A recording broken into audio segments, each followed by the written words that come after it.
देखो कौन सी था कि अवतल दर्पण में जब वस्तु मुख फोकस पर था, इसको सत्यापन करने के लिए आप लोगों को दिए थे।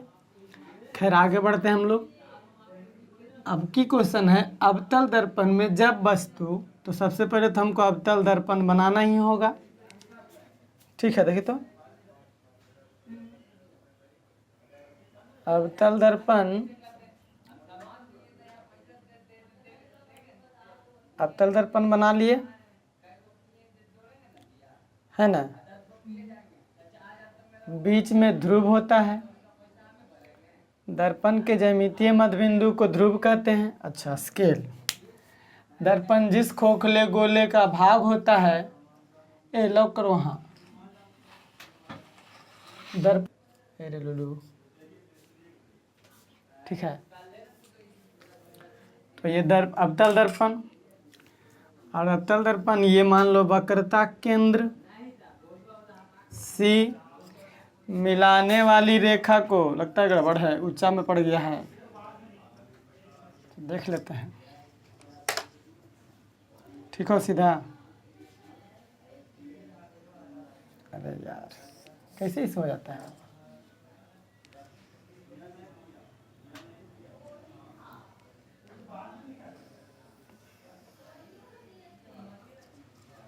यहाँ वक्रता केंद्र है न, यहाँ एफ है, बराबर दूरी पर नए हो,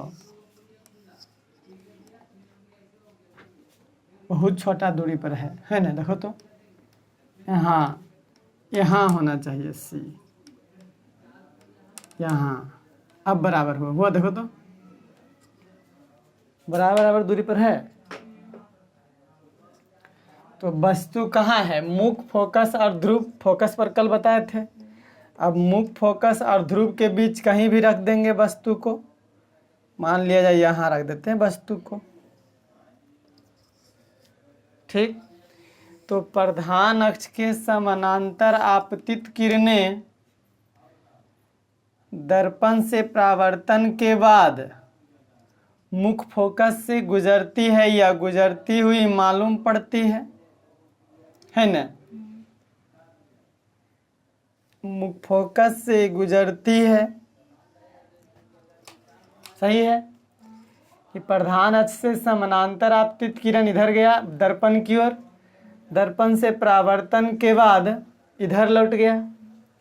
अब एगो कोई सी से गुजार दो, सी से गुजारेंगे कुछ इस प्रकार,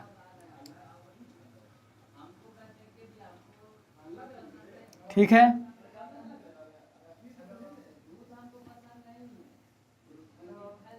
सी से गुजारे तो सी पर जाएगा और सी पर ही लौट आएगा, सी से गुजरेगा, सी से जाएगा, सी से लौट आएगा। तो इसका प्रतिबिंब दर्पण के पीछे बनेगा। देखिए अब इसको कैसे, इसको आगे बढ़ाइए डॉट डॉट लाइन से, दर्पण के पीछे डॉट डॉट लाइन से आगे बढ़ाएंगे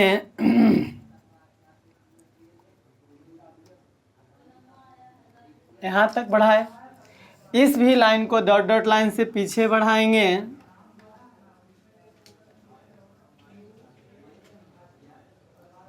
अभी लगता है नहीं मिलेगा ही नहीं। ऐसे बढ़ाएंगे, अभी नहीं मिला, इसको और बढ़ाएंगे आगे इधर। हाँ, लगभग यहाँ जाके मिल जाएगा, है ना। जहाँ मिलेगा वहाँ प्रतिबिंब बनेगा। तो इसको और आगे बढ़ा लेंगे ऐसे अगर, तो यहाँ प्रतिबिंब बन जाएगा। ये दिख रहा है, देखो तो दिख रहा है, ये प्रतिबिंब बन गया। देखो तो दिख रहा है वहाँ, ये दिख रहा है, प्रतिबिंब बन गया। यहाँ लो और थोड़ा सा मोटा बना देते हैं यहाँ है ना। प्रतिबिंब पीछे बनता है, वस्तु से बहुत बड़ा बनता है। वस्तु इतना ही गो है, प्रतिबिंब बहुत बड़ा बना, दर्पण के पीछे बना, है न। क्या मुख फोकस पर था तो दर्पण के पीछे बन रहा था? नहीं, अनंत पर बन रहा था, दर्पण के आगे। जैसे ही मुख फोकस के अंदर गया वस्तु तो इसमें चेहरा दिखना शुरू हुआ, यानी दर्पण में पीछे प्रतिबिंब बनना। चलने दो, ठीक है। तो दर्पण के पीछे, तो इसमें आंसर लिख देंगे। आंसर क्या लिखाएगा उत्तर में कि अवतल दर्पण में जब वस्तु मुख्य फोकस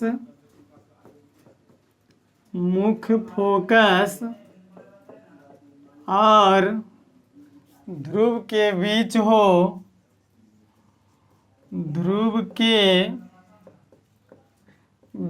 हो, तो उसका प्रतिबिंब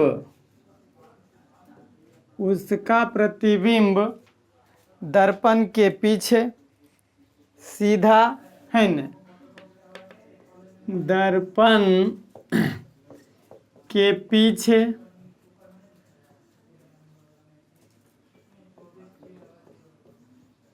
सीधा काल्पनिक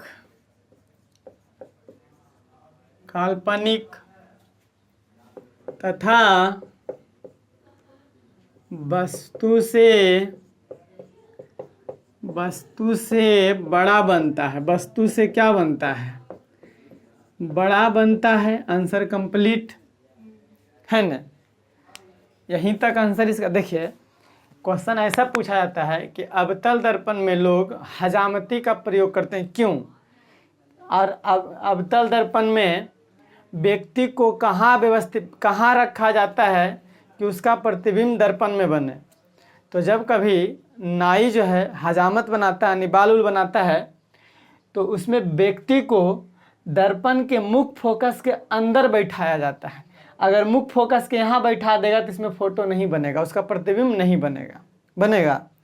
तो आदमी जो बैठाता है सैलून में, वो दर्पण में मुख फोकस के अंदर बैठाता है और इसमें बड़ा दिखता है। जैसे हम जाएंगे सैलून में तो अवतल दर्पण लगा हुआ रहेगा, लेकिन यहाँ तो समतल दर्पण ही रहता है। तो अवतल दर्पण जब होता है उसमें जाइएगा, जब पीछे हो जाइएगा तो आपका उसमें फोटो नहीं दिखेगा, आईना में प्रतिबिंब आपका नहीं दिखेगा। जब मुख फोकस के अंदर आ जाइएगा तो उसमें दिखेगा शकल आपका, लेकिन आप इतना वो शकल है उसमें बहुत बड़ा दिखेगा, ताकि दाढ़ी बनाने में नौआ को आसान हो जाएगा, नाई को नहीं। अब हमारा चेहरे इतनी गो है और उसमें दिखा देगा इतना गो, तो एक एक बाल दिखेगा, बढ़िया से बनाएगा। इसलिए अवतल दर्पण का प्रयोग हजामती के रूप में भी किया जाता है। आगे चल करके इसका क्वेश्चन आंसर लिखवाएंगे, घबराइए नहीं। तो यहाँ तक तो समझ में आ गया होगा कि अवतल दर्पण में जब वस्तु मुख फोकस और ध्रुव के बीच हो तो उसका प्रतिबिंब दर्पण के पीछे, वस्तु से बड़ा, सीधा, काल्पनिक। काल्पनिक कहने का मतलब इसको हम छू नहीं सकते हैं। अब दर्पण के पीछे बनेगा तो हम छू सकते हैं उसको, या फिर उसको नहीं, कुछ नहीं कर सकते हैं, देखने पर्दा पर नहीं ला सकते हैं। इसलिए उसे हम कहते हैं काल्पनिक प्रतिबिंब। दर्पण के पीछे जितना भी प्रतिबिंब बनता है उसे हम काल्पनिक प्रतिबिंब कहते हैं। खैर कोई बात नहीं, इसको नोट कीजिए। अब इसको हम क्या करेंगे? सत्यापन करेंगे। सत्यापन, इसमें भी सत्यापन में दो स्थिति चलेगा। वस्तु या तो मुख फोकस पर होगा या तो ध्रुव पर होगा कि ना होगा। अगर दोनों पर वस्तु नहीं है तब बीच में है, तब प्रतिबिंब भी बीच में बनेगा कि नहीं बनेगा। खैर इसको नोट कीजिए, आगे बढ़ते हैं।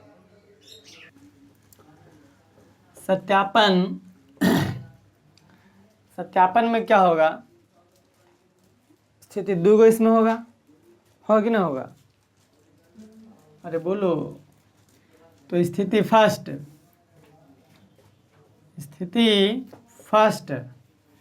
जब वस्तु अधिकतम मुख फोकस पर हो। तो जब वस्तु कहाँ हो? मुख्य फोकस पर हो। मुख्य फोकस पर हो जब वस्तु मुख फोकस पर हो, है ना। तो वस्तु की दूरी बताओ, वस्तु की दूरी u क्या हो जाएगा? अरे लोल, जब वस्तु मुख फोकस पर है तो वस्तु की दूरी f होगा। यहाँ से यहाँ तक की दूरी को छोटकी f बोलते हैं, नहीं बताते, -f। और फोकस दूरी f बराबर वही -f। दर्पण के सूत्र से,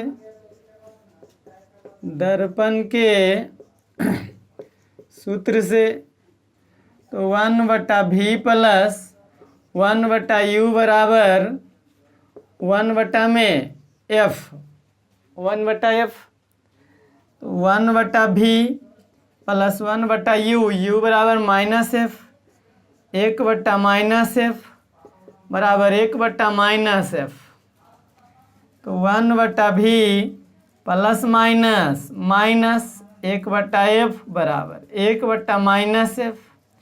इधर माइनस में उधर जाएगा प्लस में, तो 1/v माइनस नहीं 1/v बराबर 1/f माइनस 1/f।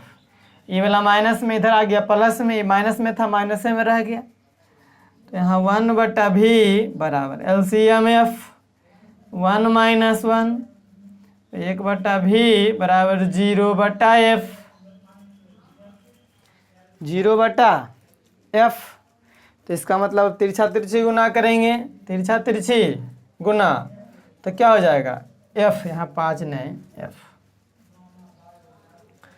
तो हो जाएगा v गुना 0, यहाँ पे लिख देते हैं, यानी v गुना 0 बराबर f गुना 1, तो f, तो v बराबर गुना में 0 होने जाएगा भागा में f/0।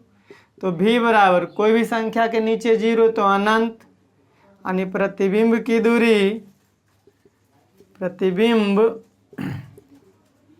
दूरी बराबर अनंत, प्रतिबिंब अनंत पर बनता है। और दूसरा स्थिति में होगा कि जब वस्तु कहाँ हो, जब वस्तु ध्रुव पर हो, अब ध्रुव पर जाएगा, स्थिति 2, सेकेंड, जब वस्तु ध्रुव पर हो, जब वस्तु ध्रुव पर हो तो वस्तु की दूरी u बराबर 0। क्यों? क्योंकि ध्रुव पे जब रहेगा तो ध्रुव पे वस्तु एकदम सटल रहेगा, तो 0 दूरी, क्योंकि यहाँ जब यहाँ वस्तु रहेगा तो 0 हो जाएगा दूरी। अब फोकस दूरी f बराबर -f। वही चीज दर्पण के सूत्र से,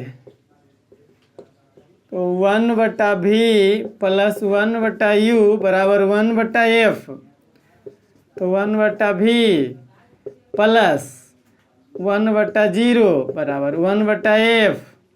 तो 1/v, कोई भी संख्या के नीचे 0 तो उसका मान क्या हो जाता है? इन्फिनिटिव। तो यानी प्लस में अनंत बराबर 1/f। तो 1/v बराबर 1/f माइनस अनंत। तो कोई भी संख्या अगर अनंत से हल करेंगे तो वो अनंत ही आएगा। जैसे अनंत में 5 घटाइए, अनंत रह जाएगा। समुद्र में एक लोटा जल निकाल लीजिए, क्या घट जाएगा? नहीं घट जाएगा, वो अनंत कहलाएगा। तो अनंत से हल करेंगे तो उसका मान अनंत ही आएगा। यानी 1/v बराबर अनंत, नहीं कुछ नीचे 1, तिरछा तिरछी गुना, है ना, अनंत लाए तो तिरछा तिरछी गुना हो जाएगा कि नहीं हो जाएगा? अब क्या होगा इसको? तो v गुना अनंत बराबर 1, तो v बराबर 1/अनंत। तो अनंत से हल अनंत होगा कि ना होगा। तो भी बराबर अनंत यानी प्रतिबिंब की दूरी सॉरी 1/अनंत बराबर 0 होता है। 1/अनंत बराबर 0 होता है। देखिए कैसे समझाते हैं, कैसे 0 कैसे होता है। जैसे समझो, हम बताए थे कि 5/0 बराबर इसका अनंत और नहीं कुछ तो नीचे 1 रहता है, तो तिरछा तिरछी गुना करेंगे तो 0 गुना अनंत 0 गुना अनंत बराबर 5 गुना 1 है कि नहीं है।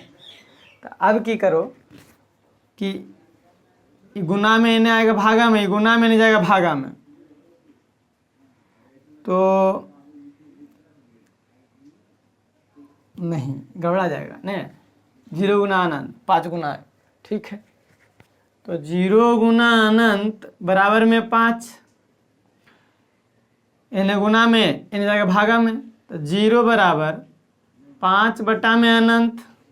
तो देखो नीचे अनंत ऊपर कोई भी संख्या तो उसका मान 0 आ गया। तो यहाँ वही चीज़ है, नीचे अनंत ऊपर कोई भी संख्या तो उसका मान 0, तो भी बराबर 0। तो प्रतिबिंब की दूरी 0 हो जाएगा। प्रतिबिंब की दूरी बराबर में 0, यानी जब वस्तु ध्रुव पे रहेगा तो उसका प्रतिबिंब ध्रुवे पे बनेगा कि नहीं बनेगा, ध्रुव पे बनेगा। तो वस्तु ना तो मुख फोकस पर है और ना ही ध्रुव पर है, तो प्रतिबिंब भी ना तो अनंत पर बनेगा और ना ही ध्रुव पर बनेगा। अनंत और ध्रुव के बीच, तो अनंत इधर ना है, पीछे अनंत और ध्रुव के बीच दर्पण के पीछे बनता है, क्योंकि अनंत और ध्रुव के बीच तो इधर C भी है F भी है, दर्पण के पीछे कुछ नहीं है, तो दर्पण के पीछे ही होगा। बात समझ में आ गया होगा। ऐसे इसका जरूरत नहीं है, ये हम सिर्फ प्रूव करके दिखाए हैं, है ना। तो अब वस्तु, इसके बाद वस्तु जब F और P के बीच आया तो अब वस्तु 0 पे आएगा यानी ध्रुव पे आएगा। तो अगला क्वेश्चन क्या बनेगा कि अवतल दर्पण में जब वस्तु ध्रुव पर हो, देखिए हमसे ध्रुव पर हो, ये मिटा दिया जाएगा यहाँ तक। जब वस्तु ध्रुव पर हो तो उसके प्रतिबिंब की प्रकृति एवं किरणारेख दिखाएं। तो ध्रुव पर रहेगा तो उसका किरणारेख नहीं होता है।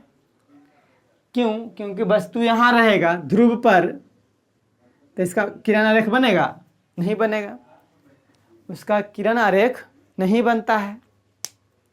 हाँ, लेकिन ये कह देंगे कि जब वस्तु ध्रुव पर हो, यही क्वेश्चन आएगा एग्जाम में कि अवतल दर्पण में जब वस्तु ध्रुव पर हो तो उसके प्रतिबिंब की प्रकृति बताएं। तो इसका आंसर हो जाएगा कि जब वस्तु ध्रुव पर हो तो उसका प्रतिबिंब ध्रुव पर नाम मात्र का बनता है ना, उसी पे बनेगा। जैसे कोई आईना है, उसमें हम सटा देंगे ऐसे दर्पण, तो वहीं सटले बनेगा प्रतिबिंब, छोटा सा बनेगा, तो छोटा सा बनेगा यहाँ प्रतिबिंब, और इसका सत्यापन नहीं आएगा। सत्यापन करे लाएगा तो यहाँ लिख देंगे जब वस्तु ध्रुव पर हो तो सत्यापन कर देंगे ये वाला, है ना। वस्तु की दूरी 0, फोकस दूरी F कर देंगे, आ जाएगा ये वाला, है ना। तो इसका आंसर हो जाएगा कि जब वस्तु ध्रुव पर हो तो उसका प्रतिबिंब ध्रुव पर नाम मात्र वस्तु के बराबर बनता है, ध्रुव पर ही, दर्पण के पीछे, काल्पनिक, कोई दिक्कत नहीं। तो अवतल दर्पण अब कंप्लीट हो गया। अवतल दर्पण में हमने पहले पढ़ा कि जब वस्तु अनंत पर हो, अनंत से फिर यहाँ लाएं वस्तु को C और अनंत के बीच, फिर C पर, फिर C और F के बीच, फिर F पे, फिर F और P के बीच, फिर P पे।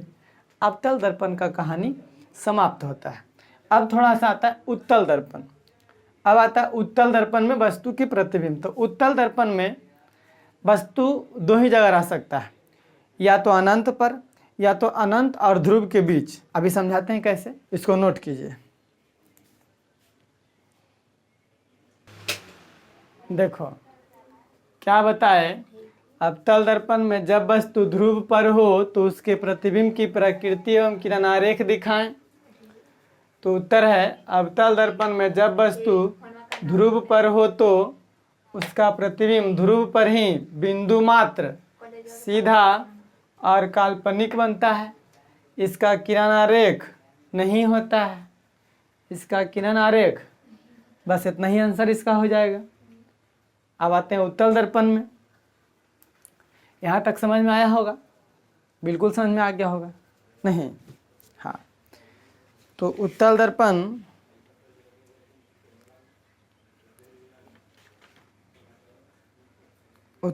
अब उसको स्टॉप कर दो। देखो, अब क्वेश्चन है कि उत्तल दर्पण में बने प्रतिबिंब की प्रकृति और किरण आरेख दिखाएं। तो सबसे पहले हम उत्तल दर्पण बनाएंगे। देखिए, उत्तल दर्पण बना देते हैं, बड़ा सा बनाए। और उत्तल दर्पण कुछ इस प्रकार का होता है।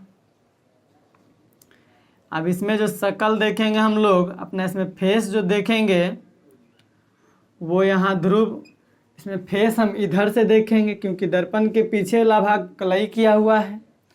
तो इसमें दर्पण के पीछे सी होगा वक्रता केंद्र।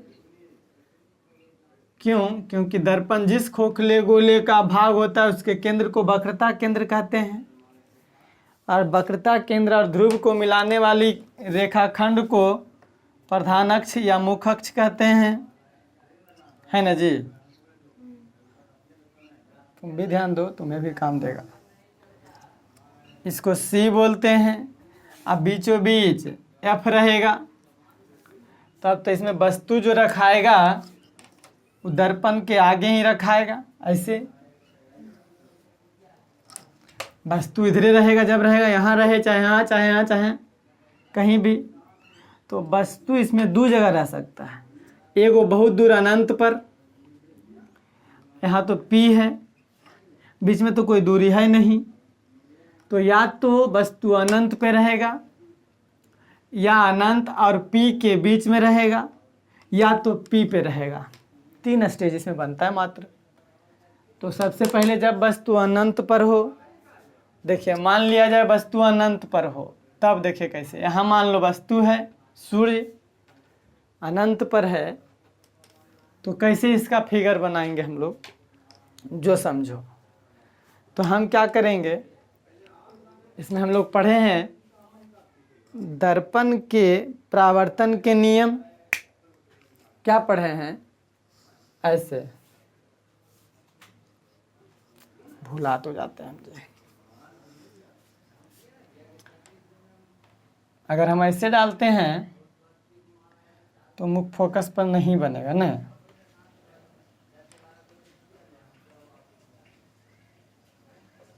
अनंत पे रखते हैं वस्तु को। चलिए, ज़्यादा ऊपर नहीं रख करके हम नीचे ही रखते हैं। थोड़ा सा स्टॉप कर दो। अच्छा नहीं, रहने दो, रहने चले दो। यहाँ वस्तु है अनंत पर, वस्तु अनंत पे डाले तो भी गड़बड़ा जाता है ना।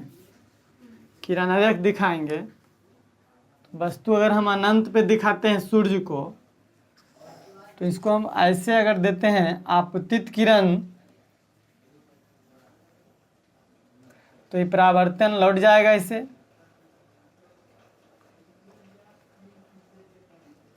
ये गड़बड़ा दिए हम। यहाँ मुख्य फोकस नहीं रहेगा, मुख्य फोकस का चेंज हो जाएगा। तो ऐसे भाग जाएगा, ये लौट जाएगा किरण, परावर्तित किरण। इसको डॉट डॉट से बढ़ाएंगे, इसे यहाँ आएगा।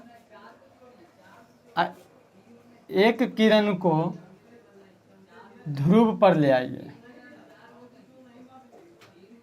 नहीं तो सी पर डालिए। वो के गलती कर दिए, हम पहले सी पर डाल देते हैं। अच्छा, तो कोई बात नहीं, वस्तु को थोड़ा सूर्य बड़ा बना देते हैं लो। तब इसको एक किरण यहाँ से ले आएंगे ध्रुव पर, ध्रुव पर लाएंगे ऐसे, तो इधर की ओर भागेगा ये किरण, ऐसे भाग जाएगा ये। अभी किरण को आप डॉट डॉट लाइन से बढ़ाएंगे तो यहाँ कटेगा, और जहाँ कटता है वहाँ प्रतिबिंब बनेगा। और जहाँ प्रतिबिंब बनता है मुख्य फोकस कहलाता है। इसका मुख्य फोकस यहाँ हो जाएगा, अब वक्रता केंद्र इसका यहाँ हो जाएगा। समझे? तो जब वस्तु अनंत पर हो तो उसका प्रतिबिंब मुख्य फोकस पर बनता है। उत्तल दर्पण में। तो उत्तल दर्पण में क्वेश्चन बनेगा कि उत्तल दर्पण में जब वस्तु अनंत पर हो तो उसका प्रतिबिंब के किरण आरेख या प्रकृति बताएं। इसको अगले क्लास में, इसको फिलहाल यहाँ तक कंप्लीट नहीं, इसको लिख ही देते हैं, अभी क्वेश्चन करके लिख ही देते हैं ना, क्लियर हो जाएगा। तो क्वेश्चन रहेगा कि उत्तल दर्पण में जब वस्तु अनंत पर हो तो उसका प्रतिबिंब की प्रकृति तथा किरण आरेख दिखाएं। तो इसका उत्तर में हो जाएगा कि उत्तल दर्पण में जब वस्तु अनंत पर हो तो उसका प्रतिबिंब मुख्य फोकस पर, वस्तु से छोटा है न, प्रतिबिंब मुख्य फोकस पर वस्तु से छोटा, सीधा काल्पनिक तथा दर्पण के पीछे बनता है, कंप्लीट। आंसर इसका यही, ये हो गया आपका किरण आरेख। दर्पण के पीछे, दर्पण यहाँ से देखेंगे तो यहाँ इसका फिगर बनेगा इतना दूर पर, अनंत में रहेगा। तो देखते होंगे कि मोटरसाइकिल में उत्तल दर्पण रहता है, कोई भी गाड़ी के साइड मिरर में उत्तल दर्पण होता है। उसमें कितना ही दूरी पे वस्तु ट्रक आते रहेगा, ट्रक उसमें इतनी को दिखाई देगा आईना में, जरी को आपका शकल इतना गो है, मोटरसाइकिल वाला आईना में देखिएगा छोटा दिखाई देगा। तो उत्तल दर्पण में हमेशा प्रतिबिंब छोटा बनता है, वस्तु से छोटा बनता है। इसलिए उत्तल दर्पण का प्रयोग गाड़ियों के साइड मिरर में किया जाता है। छोटा बनता है तो बड़का वो दृष्टि को, बड़का वो क्षेत्र को आईना में देख लेते हैं हम लोग। समतल दर्पण में सिर्फ शकल देखिएगा, लेकिन उत्तल दर्पण में शकल भी दिख जाएगा और अगल बगल वाला इधर बोर्ड, इधर दीवार सब दिख जाएगा। क्यों? क्योंकि उसमें छोटा बनता है। तो छोटा बनेगा तो ज़्यादा दूर का बनेगा, बड़ा बनेगा तो आपका सिर्फ शकल बनेगा कि नहीं बनेगा। तो उत्तल दर्पण में हमेशा प्रतिबिंब दर्पण के पीछे सीधा बनेगा, काल्पनिक बनेगा, वस्तु से छोटा बनेगा। तो अनंत पर था तो वस्तु का प्रतिबिंब मुख्य फोकस पर बना। अब अनंत और ध्रुव के बीच आएगा वस्तु, तो प्रतिबिंब मुख्य फोकस और ध्रुव के बीच बनेगा, यहाँ बन जाएगा, है ना। क्यों? क्योंकि वस्तु जब नज़दीक आएगा तो प्रतिबिंब भी और नज़दीक आएगा। जैसे आईना में हम आईना के नज़दीक जाते हैं तो प्रतिबिंब भी नज़दीक आता है, आईना से दूर जाएंगे तो प्रतिबिंब भी दूर जाएगा कि नहीं जाएगा। लेकिन उत्तल दर्पण में वस्तु कितना ही दूर जाएगा उसका प्रतिबिंब मुख्य फोकस पर रहेगा, वक्रता केंद्र पर नहीं जाएगा। समझ गए कि नहीं समझ गए? तो क्वेश्चन इसमें ऐसा भी आएगा कि उत्तल दर्पण में जिसकी फोकस दूरी 5 सेंटीमीटर है, कोई वस्तु अनंत पर है तो उसका प्रतिबिंब कितना दूरी पर बनेगा? तो जितना फोकस दूरी रहेगा उतनी पर ही प्रतिबिंब बनेगा, 5 सेंटीमीटर दूर पर बनेगा, दर्पण के पीछे बनेगा कि नहीं बनेगा। खैर रहने देते हैं, बाकी का क्लास कितना देर हुआ, वहाँ अगले क्लास में चलेंगे, रहने दीजिए, अगले क्लास में बाकी रह दो, इसको हो गया।